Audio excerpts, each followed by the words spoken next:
Santa Fe Opera, Santa Fe Chamber Music Festival. These are so I grew up in New Mexico because my parents were physicists, and principally because my dad got a job at Los Alamos and a full-time teaching job at New Mexico State University. And he was a great music lover, particularly of classical music, but also 20th century classical music. He turned me on to Berg, as well as to Bach.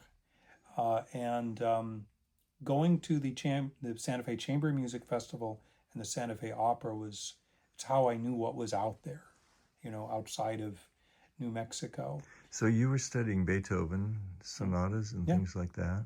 I had a teacher in southern New Mexico. Who was that? Las Cruces. Her name was Audrey Brown, and she was a suburban housewife piano teacher, but she is someone who turned out 20-odd pianists like myself who are professional pianists who live all over the place at this point. And people would fly in from Texas and Arizona and Colorado to take lessons with her. So she became kind of well known. She's mentioned in Jeremy Denk's book of is Every Good Boy Does Fine, because he also grew up in Las Cruces. Didn't take piano lessons with her, but was aware of her reputation. So she's name dropped in there.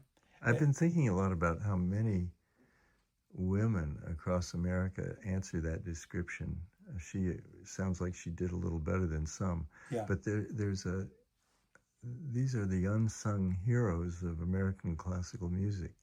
Absolutely. I wouldn't be sitting here talking to you right now, probably, if it wasn't for her. She gave me a hugely strong technical foundation. I learned pieces like, Rachmaninoff Second Concerto, Prokofiev Third Concerto, a lot of the usual suspects with her. But one day she came back from an MTNA conference in Cincinnati. What's an MTNA? Oh, the Music Teachers National Association. She came back and she knew that I played things, I played jazz, I played other things than these standards that I just referenced. And she came back with a piece and she said, I think you might be interested in this. And it was Davidovsky's Synchronisms No. 6. I was 17. And at first I didn't know what to make of it. But got into it little by little and ended up just falling in love with it. And it opened my senior high school recital program in Las Cruces, New Mexico. And years later, when I met and got to know Mario in Boston, he said, and I told him what year it was, he said, "Oh, I'm sure you gave the New Mexico premiere, of that piece." But this is just testament to Audrey's, not only her range as a teacher, but her sixth sense about what her students wanted and what made her students distinctive. That's a piece with electronics. Yes. How exactly. Did you do that? You had a tape? So this is hilarious. So I had no idea this genre was. I related it a little bit to prog rock, and I had synths and a Hammond B3 and all sorts of things like that at home. So I started making my own tape part, just based on the squiggles and things that I saw on top, having no clue, because all she brought me was the score. We didn't really talk about it that much. And then I don't remember how I found out, but I did end up finding out about sort of halfway I got through that project that, oh no, I wasn't supposed to realize the score, that part. It exists, it just didn't come with the score when she bought it. Then I got it, and immediately when I heard it, at least to my credit, I recognized that, this is among other things, a lot of piano sounds that are manipulated. This is not like these squiggly mini Moog sounds that I was putting in. It's not that at all. And it starts with this ingenious, you play G5 here. This is the first thing you play in the piece, and then the tape part just crescendos on the same note. So you do a decrescendo and a crescendo, which is, of course, what we all want to be able to do as pianists, but can't. But Mario, made that happen for us, at least in that very opening. What was the name of your teacher again? Audrey Brown. And where did she study? She grew up also in a very rural place in Montana. I believe it was Billings, Montana. And she studied with a teacher named Fisher Thompson. I've done a lot of research on Thompson. I can only find some pedagogical works that he had published. But what she told me about Thompson was that he was a New York pianist who had management that was touring the country. In 1929, the stock market crash happened. So it was one of those fabled stories. That's where he was. He was in Montana when the crash happened. And that's where he had to live out his days and build a new kind of musical career. Glad I asked. Yeah. This is amazing. Yeah. And he had, I found lovely what you can do on the internet now. I found a kind of treasure trove of old newspaper articles from Montana where Fisher Thompson's students were sort of performing all over the state and whatnot. Audrey Brown was a child prodigy. She played jazz as well as, Chopin and whatnot. And she had a Hollywood screen test, and they wanted her to come out and do things. She won she won competitions in California, but they were the type of old school competitions, sort of multi-talent radio competitions, and did well in those, and just decided that she hated doing that sort of thing. She didn't want to be in the limelight, and she just wanted to teach really strong students. So she married an engineer who got a job at White Sands Missile Range, and she settled in Las Cruces, New Mexico, and ended up, teaching me and, some other pianists that, went off to make a career out of it. When did you leave New Mexico, and what did you do when you left? I was 18, so I graduated high school, and I auditioned for conservatories and music schools, and I ended up I went to Peabody for my undergraduate. So I became a proud Baltimorean for 4 years. I absolutely loved it. I loved Peabody, great piano school. Who'd you study with there? I initially studied with a woman named Tinka Knopf, Knopf, who taught a lot of, was known for teaching a lot of child prodigies. She was on the faculty. She was an Elisa de la Rocha protege, and I studied a lot of Spanish music with her. And she is from the Knopf publishing family.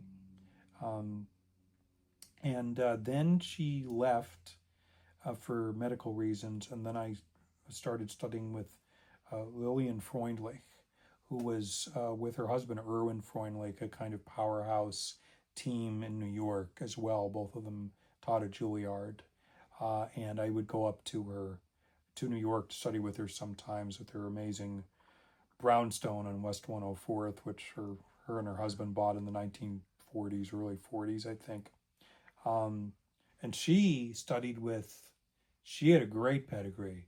She studied with Gelotti, who was a Liszt pupil when she was very young. Lillian was in her mid-70s when I worked with her. So I did a lot of Liszt with her, and I heard secondhand Liszt stories, which was fun. She studied with the Levines, with both Joseph and Rosina Levine, and with Edward Steuermann. So I studied lots of Second Viennese school music with her, as a result of that. So I got a lot of breadth from working with her that I really, really treasured. Where did jazz come into your studies? Well, I was always utterly enamored and captivated by jazz pianists. Usual suspects to start with. I discovered, I think Oscar Peterson was the first pianist I discovered. Tristeza on Piano is the first jazz album I bought. I was probably 13. And then Keith Jarrett, Chick Corea, McCoy Tyner, Bill Evans, and I would try to imitate them, and I would look for transcriptions, and I would devour them when they appeared in Keyboard magazine back in the day. And played a lot by ear, played in jazz band, had a few random lessons, but then ended up doing a jazz minor at Peabody. What they called minors at Peabody isn't really that impressive. It just means you have to take at least one semester in another subject and in another applied field and take a jury. But I took several semesters with this wonderful pianist, Nina Sheldon, who's not very well known, but she was a Richie Byrock pupil, and she gave me a lot of foundation in voicings and idiom and so forth. So then I just really got into it, and when I went to Boston afterwards, which is a decent jazz town, I ended up working with and playing with, lots of people there, and just jazz ended up being more and more a part of my practice as a musician and a pianist. I had an ensemble there called Phantom Arts that was in an ensemble, and we would do these concerts. I'll just give you one example. There was a concert that featured primarily Eric Dolphy and Frank Zappa. So I wrote a lot of Dolphy arrangements and Zappa arrangements that we did with some people who were primarily jazz, some people who were primarily legit, and kind of me in the middle. But that's sort of how I worked my way into it. Now, on the program you're playing for Other Minds, could you talk a little bit about some of the discoveries that you've made along the way? Because some of the repertoire you knew but hadn't played in concert. Yeah. So I love that you asked me to play these pieces. Of course, when we originally started talking, I was referencing things like the 12 Vincent Persichetti piano sonatas, and I'm playing the last one on this program. And I recorded all of them, and half of them had never been recorded before, which completely blew my mind. And I had worked with Arthur Berger and recorded a lot of his music for the first time. That was my first solo CD. And I love mid-century neoclassical pandiatonic music, this kind of meta realm, and have just worked in it a lot. So I played the first couple of movements of Irving Fine's music for piano in something, but I've never played the whole suite, so it's really great to have an opportunity to play that. So thank you for that. My teacher, Lillian Freundlich, I'd mentioned before, had worked with Norman Della Gioia and had premiered some of his music. And I taught the third sonata once or twice, but I'd never played it. And so it's been great to really sink my teeth. Is it a piece, is the Della Gioia third a piece that a pianist who's not that advanced could actually play? Or is it That's a good question. I think parts of it, yes. There are parts of it that are edge of your seat. So there are, all except one variation in the first movement are playable. The octave variation is a little edge of your seat. The second movement, the quick scherzo, that's a little tricky, to be honest.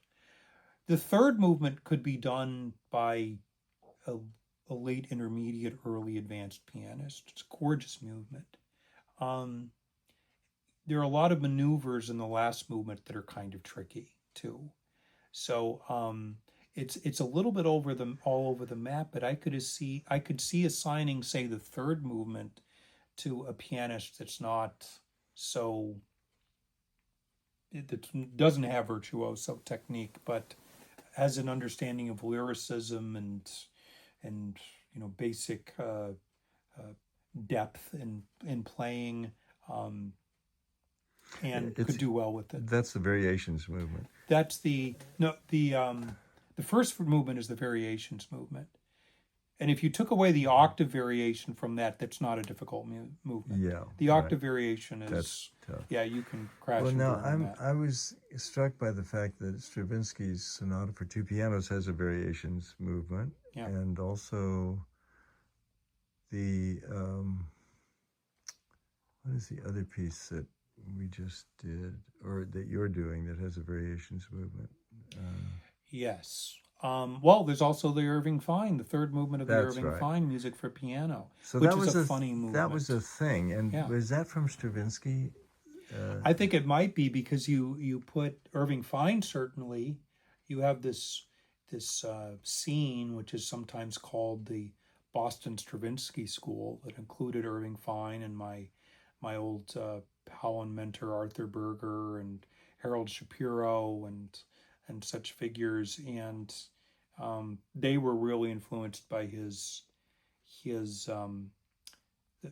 particular approach to pandiatonicism and neoclassicism, and combining harmonies, tonal harmonies, with voicings and extensions that just sounded different than anything else that anybody was doing, at the time. I think it's one of the most interesting things about that period in American piano music, actually, and I just hadn't made the connection until I saw that in the Sonata for Two Pianos, which we played at our last concert, the same thing crops up, and these wonderful variations in that pandiatonic language are very touching and compelling. Yeah, there are these things that the composers do with. There's still a very old trope that's in it, but the really affecting harmonies, I think a lot of us hear, they're these kind of layered suspensions that are not, that are sort of like Bach's suspensions, but they're not, at the same time. Any chance you can give us a little bit of that? Yeah, well, there's in this, just the opening of the slow movement. Actually, there's so much of this too. There's this. It's easy to hear in slow music too, but this opening. By the time we get to the third measure here.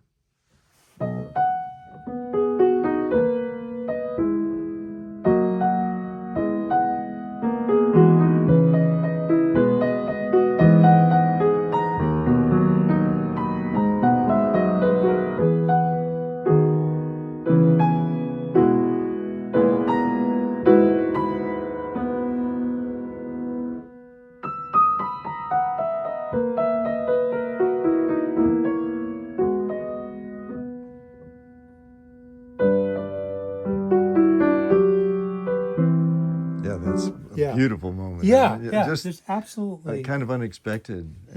And Yeah. just really keeps the interest going. Yeah. Well, thank you, Geoffrey. I Absolutely. mean, this was interesting to get to know a little bit about your background, which I I didn't know. appreciate that. Yeah.